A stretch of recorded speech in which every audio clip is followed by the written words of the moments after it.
தமிழ் கடவுளாம் முருகப்பெருமானின் 6 படை வீடுகளில் 2ஆம் படை வீடாக திருச்செந்தூர் விளங்குகிறது. இத்தலத்தில் சூரனை வென்ற பின்னர்தான் திருப்பரங்குன்றத்தில் தெய்வானையை கரம் பிடித்தார் முருகப்பெருமான். ஆதலால் திருச்செந்தூரை முதற்படை வீடாக கூறுவோரும் உண்டு. ஆனால் திருமுருகாற்றுப் படையில் நக்கீரர் திருப்பரங்குன்றத்தை முதலிலும் திருச்செந்தூரை 2ஆவதுமாக குறிப்பிடுகிறார். முருகப்பெருமானின் 6 படை வீடுகளில் 5 கோயில்கள் மலை மீது அமைந்திருக்க, திருச்செந்தூர் செந்தில்லாண்டவர் கோயில் மட்டும் கடற்கரையோரத்தில் அமைந்துள்ளது. அலைகள் ஆர்ப்பரிக்கும் கடற்கரையோரம் இத்திருத்தலம் அமைந்திருப்பதால் திருச்சீரலைவாய் என முன்னர் அழைக்கப்பட்டது. தேவர்களை இன்னல்களுக்கு ஆளாக்கிய சூரபத்மன் எனும் அரக்கனை அழிக்க எண்ணிய சிவபெருமான் தன் நெற்றிக் கண்ணிலிருந்து 6 பொறிகளை உண்டாக்கினார். அதிலிருந்துதான் ஆறுமுக கடவுளாக முருகப்பெருமான் தோன்றினார். பின் சிவபெருமானின் கட்டளையை ஏற்றுக்கொண்டு சூரபத்மனை சம்ஹாரம் செய்ய களமிறங்கினார் முருகப்பெருமான். சிங்கார வேலனாக சிக்கல் எனும் ஊரில் வேல் வாங்கிய முருகப்பெருமான் சூரபத்மனை வெற்றி காண திருச்செந்தூர் வந்தார். கடல் போல் வற்றாத கருணை மனம் கொண்டவரல்லவா முருகப்பெருமான். அதனால் அவருக்கு சூரனை வதைக்க மனம் வரவில்லை. இதன் காரணமாக வீரபாகு தலைமையிலான நவவீரர்களை சூரனிடம் தூதனுப்பினார். சூரபத்மனிடம் அவன் சிறை பிடித்து வைத்திருந்த தேவர்களை விடுவிக்கும்படி வீரபாகுவும் அறிவுறுத்தினார். ஆணவம் படைத்த சூரபத்மனோ முருகப்பெருமானின் தூதுவரான வீரபாகு சொன்ன அறிவுரையை உதாசீனப்படுத்தி அனைவரையும் அழிக்க எண்ணினான். முருகப்பெருமானோடு நடந்த போரில் சூரபத்மன் தன் செல்வங்கள் அனைத்தையும் இழந்தான். அப்பொழுதும் அவனுடைய செருக்கு மட்டும் அழியவே இல்லை. பல்வேறு மாய வடிவங்களை தரித்து முருகனிடம் போரிட்டான். இறுதியில் மாமரமாக தோன்றி முருகப்பெருமானிடம் சண்டையிட்டான். வீறு கொண்டு வெகுண்டெழுந்த முருகப்பெருமான் தன் கூர்மிகு வேலாயுதத்தை ஏவினார். அம்மாமரம் 2 கூறாக சிதைந்தது. அதில் ஒரு பாதியை மயிலாகவும் மறுபாதியை சேவலாகவும் மாற்றி தன்னுடைய வாகனங்களாக முருகப்பெருமான் ஏற்றுக்கொண்டார். பொதுவாக எந்த இறைவனாக இருந்தாலும் அசுரர்களை வதம் செய்து அழித்தொழிப்பார்கள். ஆனால் கருணையின் வடிவான முருகன் சூரபத்மனின் ஆணவத்தை மட்டுமே அழித்து அவனை ஆட்கொண்டு பெருவாழ்வு அளித்தார். அதனால்தான் வைதாரையும் வாழ வைப்பவன் முருகன் என்று போற்றி பக்தர்கள் வழிபடுகின்றனர். தேவர்களின் குருவான வியாழ பகவான் கேட்டுக்கொண்டதன்படியால் முருகப்பெருமான் திருச்செந்தூரிலேயே தங்கிவிட்டார். பின்பு வியாழ பகவான் முருகப்பெருமானுக்காக இத்தலத்தில் கோயில் கட்டினார். எம்பெருமான் முருகப்பெருமான் சூரனை வென்று ஆட்கொண்டதால் செயந்திநாதர் என அழைக்கப் பெற்றார். பிற்காலத்தில் இப்பெயரே செந்தில்நாதர் என மருவியது. திருஜெயந்திபுரம் என முன்னர் அழைக்கப்பட்ட இத்தலம் காலப்போக்கில் திருச்செந்தூர் என மருவிவிட்டது. 150 அடி உயரம் கொண்ட திருச்செந்தூர் கோயிலின் கோபுரம் 9 தளங்களை கொண்டதாக அமைந்துள்ளது. திருச்செந்தூரில் முருகப்பெருமான் சூரனை சம்ஹாரம் செய்துவிட்டு சிவபெருமானை பூஜை செய்யும் தவக்கோலத்தில் காட்சியளிக்கின்றார். முருகப்பெருமான் இத்தலத்தில் கடலை பார்த்தபடி கிழக்கு நோக்கி காட்சியளிக்கிறார். பிரதான கோபுரமானது கிழக்கு திசையில் அமைந்திருக்க வேண்டும். ஆனால் அத்திசையில் கடல் இருப்பதால் மேற்கு திசையில் கோபுரம் கட்டப்பட்டுள்ளது. முருகப்பெருமான் வீற்றிருக்கும் மூலஸ்தானத்தின் பீடத்தை விட இக்கோபுர வாசல் உயரமாக இருப்பதால் எப்போதும் அடைக்கப்பட்டே இருக்கும். கந்த சஷ்டி விழாவில் முருகப்பெருமான் திருக்கல்யாணத்தின் போது நள்ளிரவில் ஒரு நாள் மட்டும் இந்த வாசல் திறக்கப்படுவது மரபு. முருகப்பெருமான் சூரபத்மனை ஐப்பசி மாதம் வளர்பிறை சஷ்டியன்று வெற்றி கொண்டு ஆட்கொண்டார். இந்நாள்தான் கந்த சஷ்டியாக கொண்டாடப்படுகிறது. கந்த சஷ்டியன்று திருச்செந்தூரில் ஆண்டுதோறும் சூரசம்ஹார பெருவிழா வெகு விமர்சையாக கொண்டாடப்படுகிறது. இந்நிகழ்வினை காண தமிழகத்தின் பல்வேறு பகுதிகளில் இருந்தும் லட்சக்கணக்கான பக்தர்கள் திருச்செந்தூரில் குவிவது வழக்கம். சூரபத்மன் வதம் தவிர்த்து கந்த சஷ்டி விழாவை கொண்டாட வேறு காரணங்களும் உள்ளன. ஒரு சமயம் முனிவர்கள் சிலர் உலக நன்மைக்காக ஒரு புத்திரன் வேண்டுமென வேண்டி யாகம் ஒன்றை நடத்தினர். ஐப்பசி மாத அமாவாசையன்று யாகத்தை துவக்கி 6 நாட்கள் செய்தனர். யாக குண்டத்தில் எழுந்த தீயிலிருந்து ஒவ்வொரு நாளும் ஒவ்வொரு வித்து வீதமாக 6 நாட்களில் 6 வித்துக்கள் சேகரிக்கப்பட்டன. அந்த வித்துக்கள் ஒன்றிணைந்து 6வது நாளில் முருகப்பெருமானாக தோன்றியதாகவும் முருகனின் அவதார திருநாளே கந்த சஷ்டியாக கொண்டாடப்படுவதாக மகாபாரதம் கூறுகிறது. கந்த புராணத்தில் கச்சியப்ப சிவாச்சாரியார் தேவர்கள் அசுரர்களை எதிர்க்கும் வல்லமை பெறவும் முருகப்பெருமானின் அருள் வேண்டியும் ஐப்பசி மாத வளர்பிறையிலிருந்து 6 நாட்கள் கும்பத்தில் முருகனை எழுந்தருள செய்து நோன்பு இருந்தனர். முருகனும் அவர்களுக்கு அருள் செய்தார். இதனை நினைவு கூறும் வகையில் ஐப்பசி அமாவாசையை அடுத்து கந்த சஷ்டி கொண்டாடப்படுகிறது என்கிறார். திருச்செந்தூர் கோயில் கடற்கரையில் நாழிக்கிணற்றுக்கு அருகில் தென் திசையில் மூவர் சமாதி அமைந்துள்ளது. அங்கு சமாதியாகியிருக்கும் சித்தர்களான காசி சுவாமிகள், மௌன சுவாமிகள், ஆறுமுக சுவாமிகள் ஆகிய மூவரே திருச்செந்தூர் கோயிலை புனரமைத்து கட்டி முடித்ததாக கூறப்படுகிறது.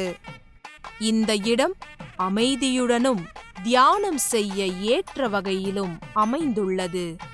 2004ஆம் ஆண்டு சுனாமி ஏற்பட்ட போது இந்த 3 சித்தர்களின் தெய்வீக சக்தியின் காரணமாகவே திருச்செந்தூர் பகுதியில் கடல் உள்வாங்கியதாக உள்ளூர்வாசிகள் சிலிர்ப்புடன் தெரிவிக்கின்றனர். திருச்செந்தூர் முருகனை தரிசிக்க வரும் பக்தர்கள் மூவர் சமாதியில் வழிபட்டுவிட்டு முருகப்பெருமானை தரிசித்தால் வேண்டியது கிடைக்கும் என்பது நம்பிக்கை.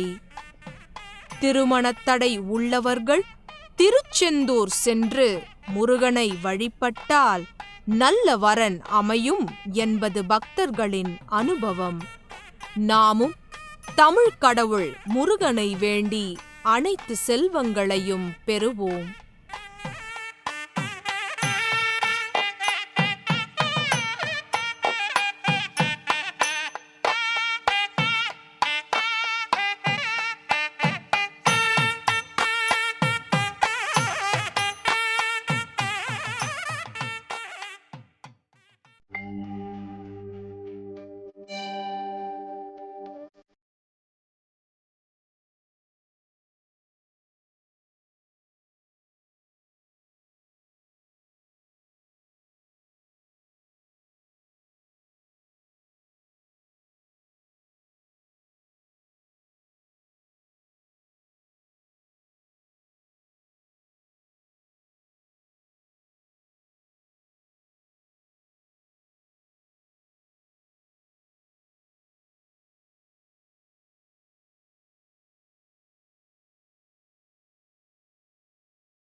வாழ்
ஐயனே அரசே போற்றி அருமறை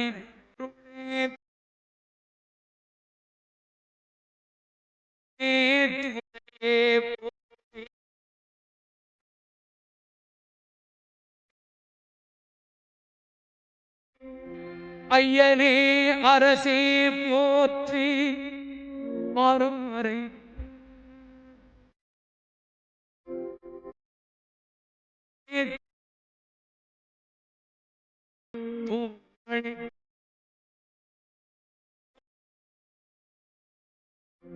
மெய்யருள் இடைவே போற்றி வெற்றி வேலேந்து உமர் கைய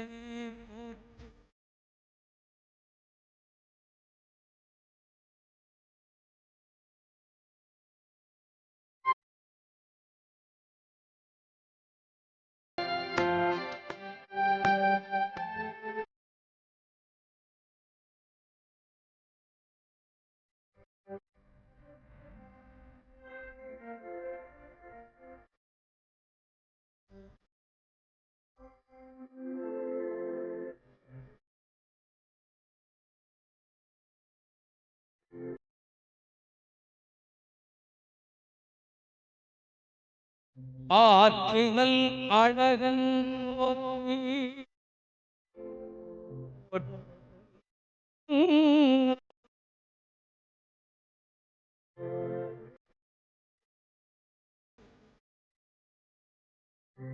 ஆற்று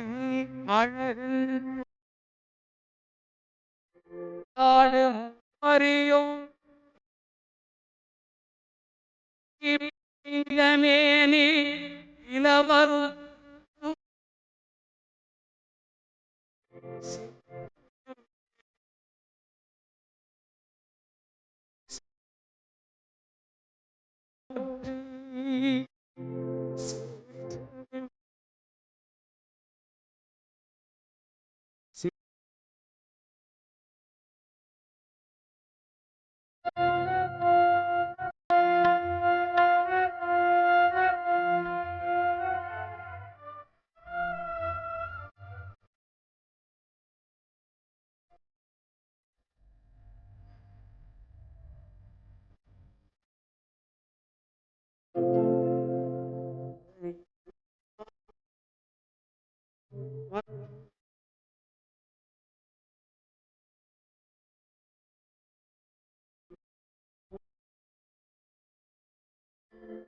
வழி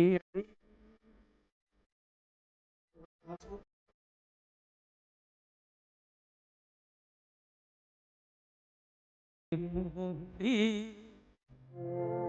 பரமனே போற்றி அடிகளரே போற்றி யாக்கி நன்களில்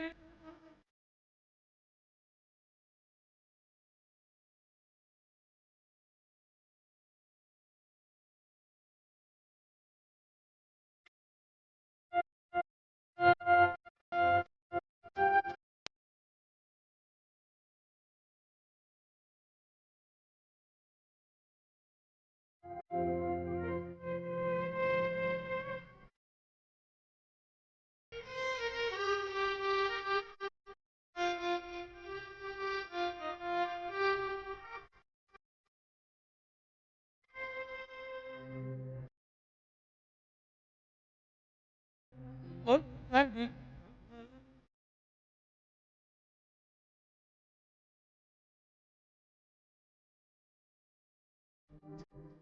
பேரில்லை போற்றி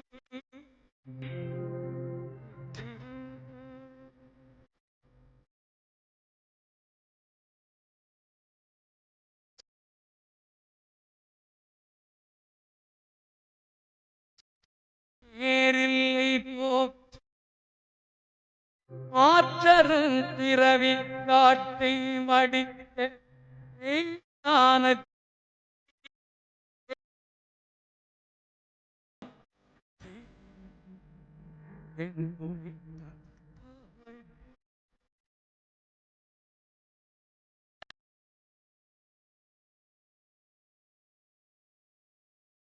தீயை ஏற்று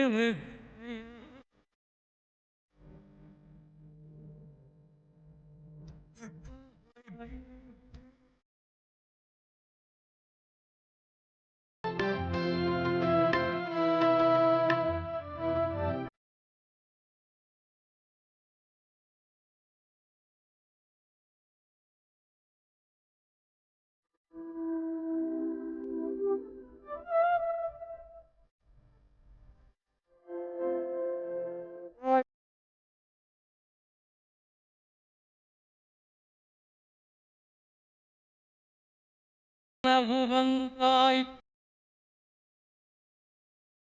பரச்சுடரே போற்றி வாய் நதிக்கிடையு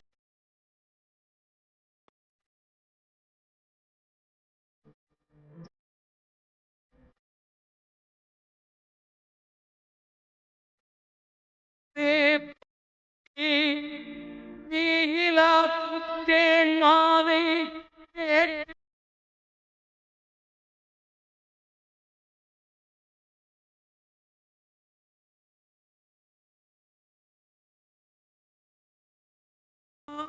போற்றி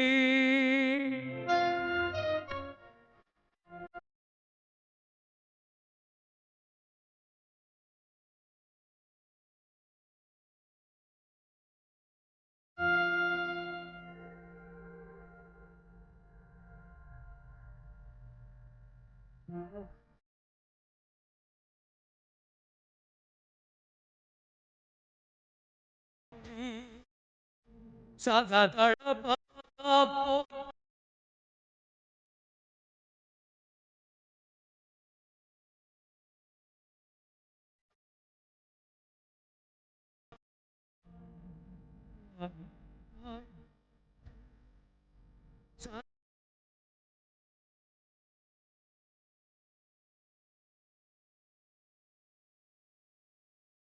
மதிப்புனை பரவனார்க்கு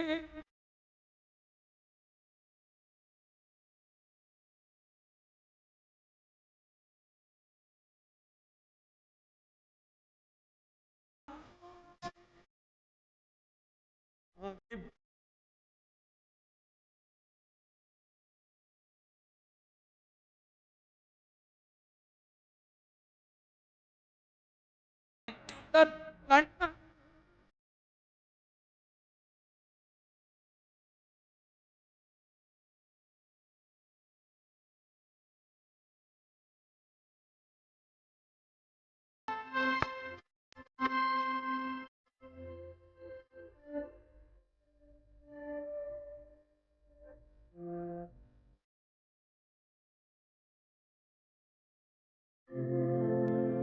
கண்ணாய் கருத்துமாகி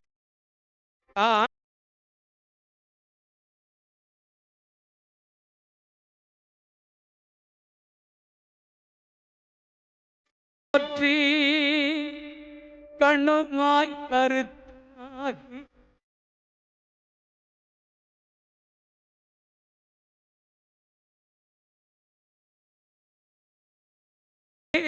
போற்றி வண்ணவர் கருவ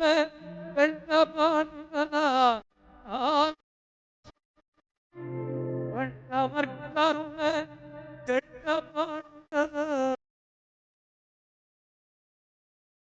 கண்ணரும்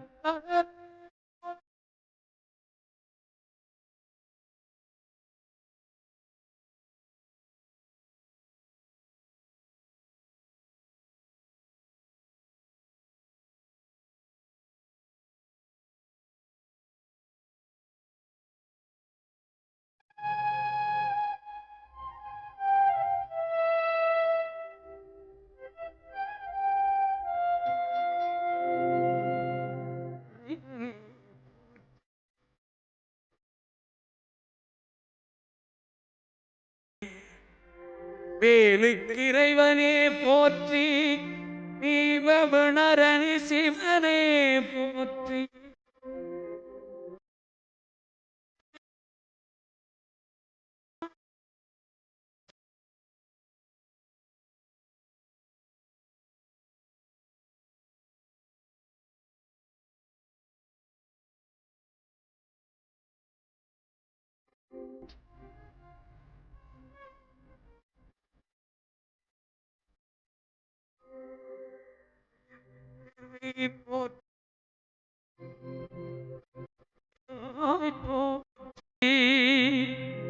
குழுமிய சிவகணங்கள் கும்பிடும் கழகாய் போற்றுவர் தருவாய் சுந்தரா போற்றி என்னையும்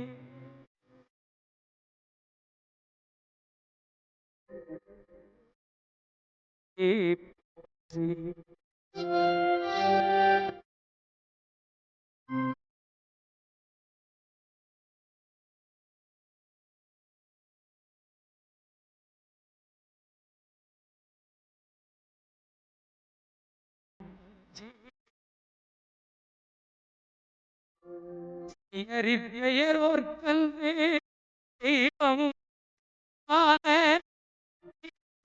கலந்தாள் நித்தனே போற்றி